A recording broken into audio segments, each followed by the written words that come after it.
অন্তর্বর্তী সরকার দায়িত্ব নেওয়ার ১১ মাসের মাথায় নির্বাচন পদ্ধতি নিয়ে পাল্টাপাল্টি অবস্থান নিয়েছে রাজনৈতিক দলগুলো।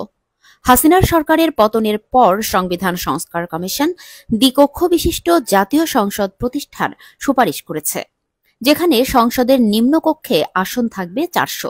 নির্বাচন হবে বর্তমান পদ্ধতিতে। এর মধ্যে ১০০ আসন নারীদের জন্য সংরক্ষিত থাকবে, তারা নির্বাচিত হবেন সরাসরি ভোটে। আর উচ্চকক্ষে আসন থাকবে ১০০টি। এখানে নির্বাচন হবে সংখ্যানুপাতিক, অর্থাৎ প্রপোর্শনাল রিপ্রেজেন্টেশন বা পিআর পদ্ধতিতে। সংসদের ২ কক্ষ মিলিয়ে মোট আসন হবে ৫০০টি। দেশের অন্যতম বৃহৎ রাজনৈতিক দল বিএনপি এবং তাদের মিত্র কিছু দল সংসদীয় আসনে সরাসরি ভোটের পক্ষে কঠোর অবস্থান নিয়েছে। বিপরীতে বাংলাদেশ জামায়াতে ইসলামী সহ কয়েকটি ইসলামপন্থী ও বামপন্থী দল এবং সদ্য গঠিত এনসিপিও সংসদের ২ কক্ষেই পিআর পদ্ধতিতে নির্বাচনের জোর দাবি জানিয়ে আসছে।